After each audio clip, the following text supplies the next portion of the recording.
Today I want to talk about Space Jam: A New Legacy.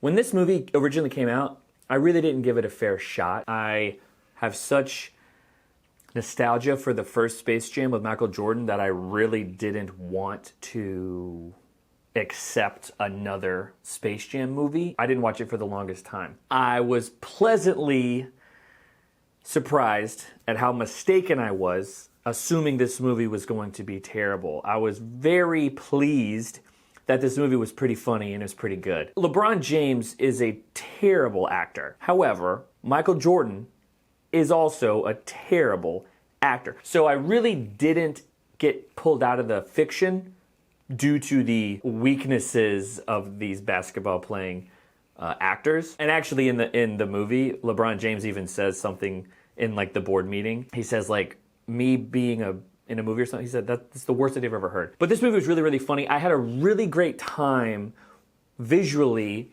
watching how they incorporated all of these Warner Brothers properties into the film. That was a taste of something different that we had from the first Space Jam. I was worried in A Space Jam: A New Legacy that young kids nowadays really didn't know who Bugs Bunny and all these Looney Tunes characters are.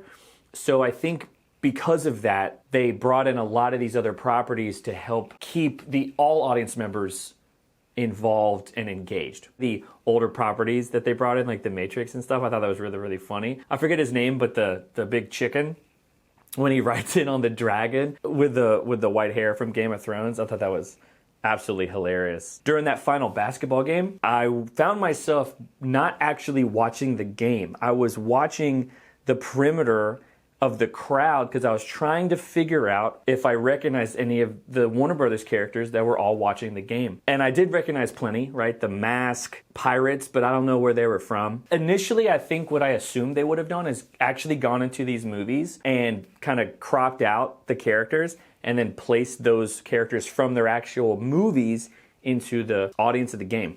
However, what it looks like they did was they brought actors and dressed them up in costume and then film them on a green screen, kind of cheering the game on, right? So really, it was extra funny to see because even though Warner Brothers owns all these properties, all of the characters that were watching the game were recognizable based on their costume, but they were kind of bizarro versions, right? It almost seemed as if they were non-copyrighted versions of these characters when Warner Brothers could have just used the actual characters. But I feel like, looking into that, it probably would have taken so much longer to go into actually their vault of movies and literally digitally cut out these characters and try to place them in the scene rather than just bring actors onto a green screen and actually just film it really quickly or use computer generated characters just to do it right then. Even though they were going so deep with these Warner Brothers character placements, they still made it kind of seem